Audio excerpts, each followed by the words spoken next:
السلام عليكم ورحمة الله وبركاته. أعوذ بالله من الشيطان الرجيم. بسم الله الرحمن الرحيم.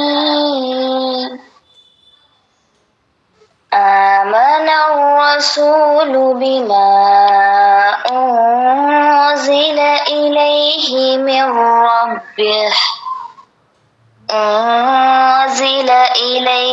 من ربه والمؤمنون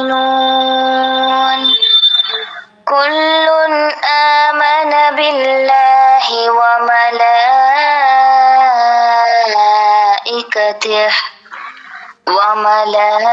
وملائكته وكتبه ورسله لا نفرق بين أحد من رسله وقالوا سمعنا وأطعنا غفرانك ربنا وإليك المصير. لا يكلف الله نفسا إلا وسعها لها ما كسبت وعليها ما اكتسبت ربنا لا تؤاخذنا إن نسينا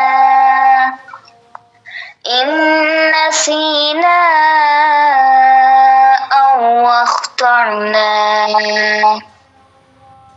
ربنا ولا تحمل علينا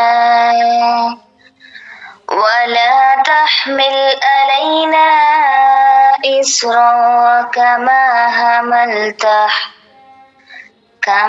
حملته على الذين من قبلنا ربنا ولا تحملنا ما لا طاقة لنا به واعف عنا واغفر لنا وارحمنا أنت مولانا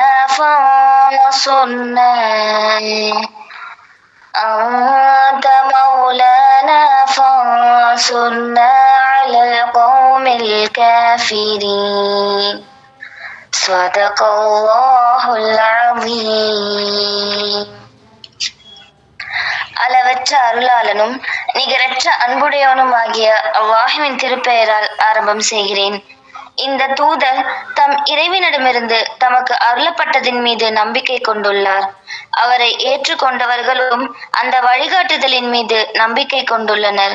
இவர்கள் அனைவரும் அல்லாஹுவையும் அவனுடைய வானவர்களையும் அவனுடைய வேதங்களையும் மற்றும் அவனுடைய தூதர்களையும் நம்புகின்றனர்.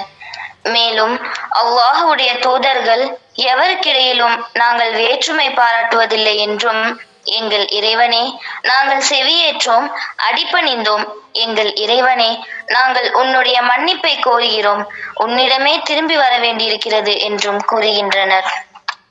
அல்லாஹ் எந்த மனிதரையும் அவனது சக்திக்கு அதிகமாக சிரமப்படுத்துவதில்லை. அவர் சம்பாதித்த நன்மையின் பலனும் அவருக்கே, அவர் சம்பாதித்த தீமையின் விளைவும் அவருக்கே. நம்பிக்கை கொண்டவர்களே, நீங்கள் இவ்வாறு இறைஞ்சுங்கள். எங்கள் இறைவனே, நாங்கள் மறந்து போயிருப்பினும் பிழை செய்திருப்பினும் நீ எங்களை குற்றம் பிடிக்காதே. எங்கள் இறைவனே, மேலும் எங்களுக்கு முன் சென்றோர் மீது நீ பாரத்தை சுமத்தியது போல் எங்கள் மீது பாரத்தை சுமத்தி விடாதே.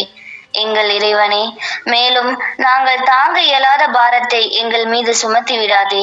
எங்களை பொறுத்தருள்வாயாக, எங்களுக்கு மன்னிப்பு வழங்குவாயாக, எங்கள் மீது கருணை பொழிவாயாக. நீயே எங்கள் பாதுகாவலனாவாய். நிராகரிக்கும் மக்களுக்கு எதிராக வெற்றி கொள்ள எங்களுக்கு உதவி செய்வாயாக. ஆமீன். அல்லாஹ் உண்மையை கூறினான். அஸ்ஸலாமு அலைக்கும் வரஹ்மத்துல்லாஹி வபரகாத்துஹு.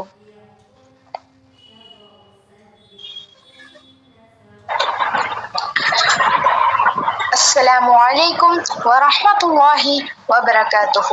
قال الله تعالى في القرآن المجيد والفرقان الكريم: أعوذ بالله من الشيطان الرجيم. بسم الله الرحمن الرحيم. رب اشرح لي صدري ويسر لي أمري واحلل عقدة من لساني يفقهوا قولي. يقول அனைவருக்கும் என்னுடைய சலாத்தினை தெரிவித்துக் கொள்கிறேன். அஸ்ஸலாமு அலைக்கும் வரஹ்மத்துல்லாஹி வபரகாத்துஹு. இப்ப நான் உங்ககிட்ட எதை பத்தி பேச போறேன் அப்படின்னா, குரானை ஓதுங்கள், மாற்றத்தை உணருங்கள். குரான் ஓதுறது மூலியமா நமக்குள்ள எந்த மாதிரி மாற்றங்கள்லாம் வரப்போகுது அப்படிங்கறத பத்தி தான் நான் உங்ககிட்ட பேச போறேன். அல்லாஹ் அவனுடைய வேதத்தை நம்மளோட கரங்கள்ல வச்சிருக்கான். அப்ப நம்ம அது எல்லாருமே ஓதுறோமா அப்படின்னு நம்ம சிந்திச்சு பார்க்கக்கூடியவங்களா இருக்கணும். இன்னுமே சில பேர் குரானை ரமலான் மாதத்துல மட்டும்தான் எடுக்கக்கூடியவங்களா இருக்காங்க. 11 மாதங்களும் அந்த குரானை புனிதமானதா எடுத்து வைக்கக்கூடியதா இருக்கு. பீரோக்குள்ள எடுத்து வைக்கிறதாகட்டும், இல்ல அது ஒரு கண்ணாடி குடுவைக்குள்ள போட்டு அந்த குரானை எடுத்து வைக்கிறதாகட்டும், அந்த மாதிரி தான் இன்னுமே செஞ்சுட்டு இருக்காங்க. அந்த குரான் நமக்காக இறக்கப்பட்டது. அதுல நமக்கான வழிகாட்டுதல் இருக்கு அப்படிங்கறது இன்னுமே தெரியாத நிறைய பேர் இருக்காங்க. குரான் அப்படிங்கிறது ரொம்ப புனிதமானது அப்படின்னு சொல்லிதான் பாக்குறாங்க. அதை நமக்கு அல்லாஹ் வழிகாட்டுவதற்காக இறக்கி வச்சிருக்கான் அப்படின்னே தெரியாம இன்னும் நிறைய பேர் இருக்காங்க. இன்னுமே வயசானவங்களுக்கெல்லாம் குரான் ஓத தெரியாம இருக்கு. அவங்க இன்னுமே மத்தவங்க கிட்ட ஓத சொல்லி கேட்கக்கூடியவங்களா இருக்காங்க.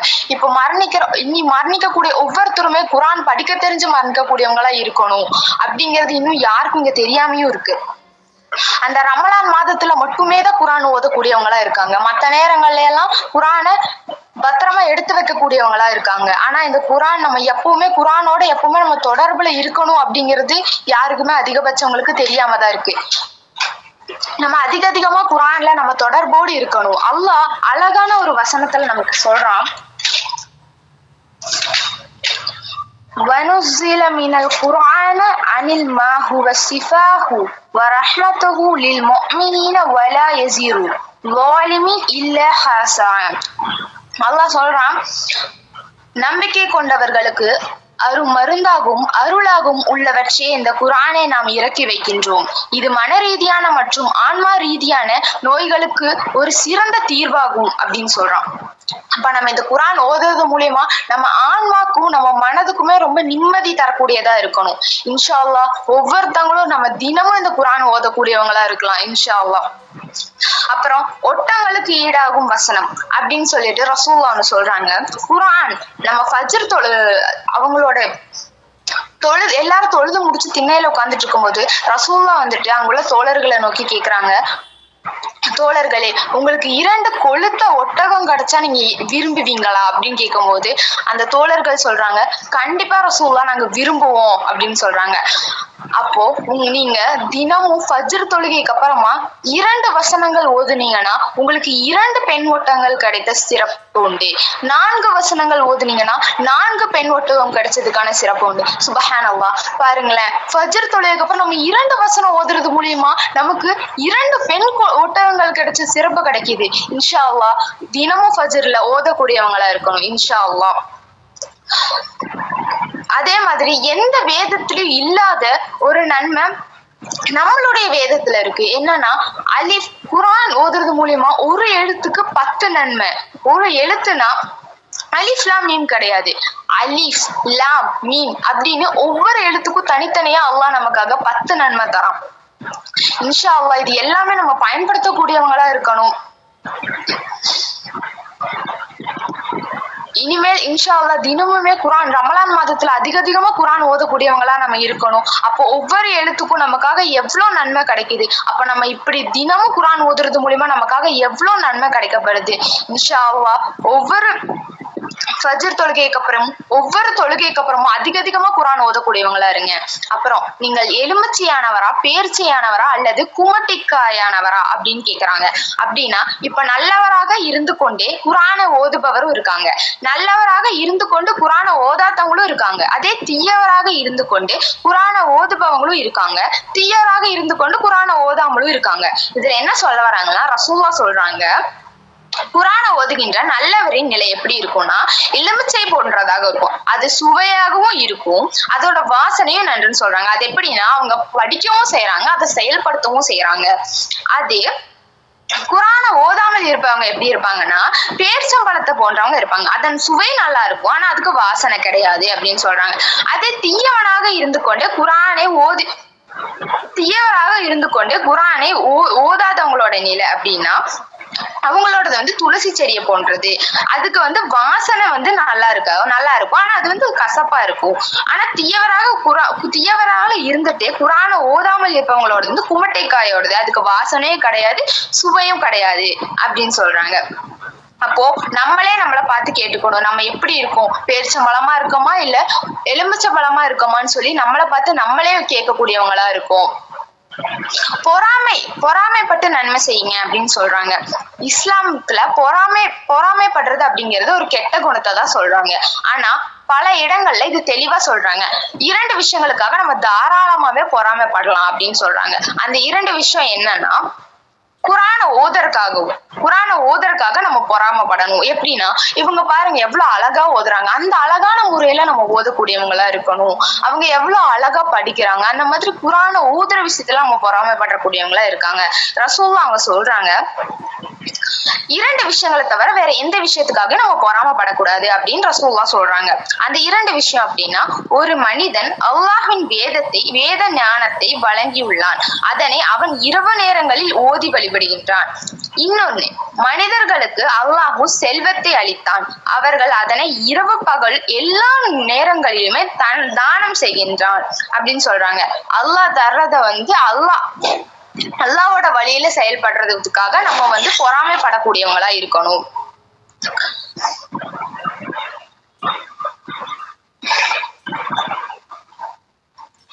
அதே மாதிரி இப்ப நம்ம அல்லாஹ்வுடைய வீடுகள்ல உட்கார்ந்து இப்ப நம்ம அல்லாஹ்வுடைய வேதத்தை படிக்கவோ இல்ல அதை கற்றுக் கொடுக்கும் போதோ இல்ல அதை பத்தி பேசும்போதோ, நம்ம பேசிட்டு இருக்கும்போது நம்மளை சுற்றி மலக்குமார்கள் இருப்பாங்க, நம்மளை அரவணைப்பாங்க, அவங்க நம்மளுக்காக துவா செய்வாங்க அப்படின்னு சொல்றாங்க. இன்ஷா அல்லாஹ் இந்த குர்ஆனை பத்தின குர்ஆன் அப்படிங்கிறது நமக்கு ஆன்ம ரீதியாகவோ மன ரீதியாகவோ ரொம்பவே அட்டாச்சா இருக்க வேண்டியது. குர்ஆன் எப்பவுமே தினசரியா ஓத வேண்டியதாகவும் இருக்கணும். அதிகமா நம்ம குர்ஆனோட தொடர்பு வைக்கும் போதுதான் நம்ம அல்லாஹ் இடத்துல அதிகமா நெருங்கக்கூடியவங்களா இருப்போம். ஒவ்வொரு நாளும் குர்ஆனை ஓதி அதற்கு ஒவ்வொரு வசனம் ஓதி அதன்படி செயல்படலாம் அப்படின்னு சொல்லி நம்ம முயற்சிக்கணும். ரசூலுல்லாஹ் உடைய தோழர்கள்லாம் ரசூலுல்லாஹ் கிட்ட ஒரே ஒரு வசனத்தை மட்டும் கற்றுட்டு போவாங்களாமா. ஒரே ஒரு வசனத்தை கத்ததுக்கு அப்புறமா அதை செயல்படுத்தினதுக்கு அப்புறம் தான் இன்னொரு வசனம் படிக்கிறதுக்காக வராங்க. சுப்ஹானல்லாஹ், அவங்க எப்படி இருக்காங்க, அதே மாதிரி நம்ம ஒவ்வொரு வசனங்களையுமே கத்துட்டு அதன்படியில செயல்படக்கூடியவங்களா அல்லாஹ் நம்மளை ஆக்கி வைக்கணும். ஆமீன். நம்ம குர்ஆனை அதே மாதிரி ரசூலுல்லாஹ் ஒரு ஹதீஸ் சொல்லியிருக்காங்க, அது அபூ ஹுரைரா அவங்க அறிவிக்கிறாங்க, யாரு குர்ஆனை கற்று பிறருக்கும் கற்றுக் கொடுத்து அதன் வழியில செயல்படுகிறாங்களோ அவங்க அல்லாஹ்வின் வழியில போர் செஞ்சவங்க போல. அப்ப இன்ஷா அல்லாஹ் நம்மளும் குர்ஆனை கற்று பிறருக்கும் கற்றுக் கொடுக்கக்கூடியவங்களா நம்மள அல்லாஹ் ஆக்கி வைக்குவானாக. ஆமீன். அல்லாஹ்வுடைய வேதம் நம்ம கையில இருக்கு. இன்ஷா அல்லாஹ் ஒவ்வொருத்தவங்களும் அல்லாஹ்வுடைய வேதத்தை படிச்சு செயல்படக்கூடியவனாக அல்லாஹ் நம்மளை ஆக்கி வைக்குவானாக. ஆமீன். இத்துடன் என் உரையை முடித்துக் கொள்கிறேன். வாஹிர் தவானா வல்ஹம்துலில்லாஹி ரப்பில் ஆலமீன்.